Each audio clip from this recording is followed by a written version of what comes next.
தேர்தல் பணியை சிறப்பாக செய்தீர்கள். உங்கள் எதிர்காலம் பிரகாசமாக இருக்கிறது. எதை பற்றியும் கவலைப்பட வேண்டாம், நான் உங்களுடனே இருக்கிறேன் என்று என்னிடம் சொல்லி என்னை அழைத்து காரை நிறுத்தி இதை சொல்லி என்னை உற்சாகப்படுத்திய நினைவு என் நெஞ்சத்தில் நீங்காதிருக்கிறது. கடந்த 2 ஆண்டுகளில் ஏற்பட்ட அரசியல் புரட்சி என்றே சொல்லலாம். ஆம், தமிழக வெற்றிக் கழகம் ஒரு புதிய சக்தியாக பிரசவித்தது. மாற்றத்திற்கான மக்களின் விருப்பம், இளைஞர்களின் அரசியல் பங்கேற்பு, நல்லாட்சிக்கான எதிர்பார்ப்பு ஆகியவற்றின் வெளிப்பாடாக இந்த இயக்கம் வளர்ச்சி பெற்றது. இளைஞர்கள், பெண்கள், தொழிலாளர்கள் மற்றும் சாதாரண மக்களின் எதிர்பார்ப்புகளை சாதி மதமற்ற சமூகத்தை உருவாக்க வேண்டிய கடப்பாட்டினை நிறைவேற்ற இவர் ஒருவரால் மட்டும்தான் இன்று முடியும் என்று நினைத்த மக்களின் முயற்பாக நம்முடைய முதலமைச்சர் அவர்கள் திகழ்ந்தார்கள்.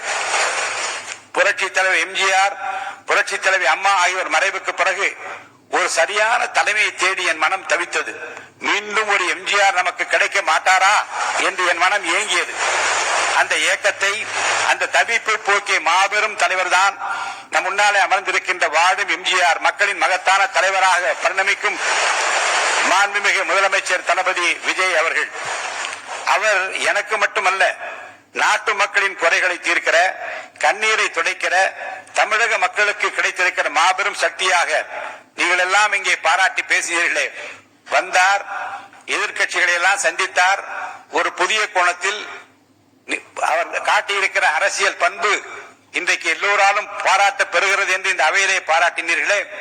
இன்றைக்கு காலையிலேயே போதையில்லா தமிழகத்தை உருவாக்குவதில் நான் முனைப்போடு முன்னிற்கிறேன் என்று உலகத்திற்கு காட்டியிருக்கிறாரே. சரித்திர புகழ்மிக்க தலைவராக விளங்கும் நம்முடைய தலைவர் மாண்புமிகு முதலமைச்சர் அவர்களையும் இன்றைக்கு தமிழ்நாட்டு மக்கள் என்னை போல எம்ஜிஆராகத்தான் பார்க்கிறார்கள். எளிதில் வெல்ல முடியாத தொகுதி 1000 விளக்கு தொகுதி என்று கருதப்பட்ட நேரத்தில் என் மீது நம்பிக்கை வைத்து மாண்புமிகு முதல்வர் அவர்கள் போட்டியிட வைத்து நேரில் வந்து பிரச்சாரம் செய்தார்கள்.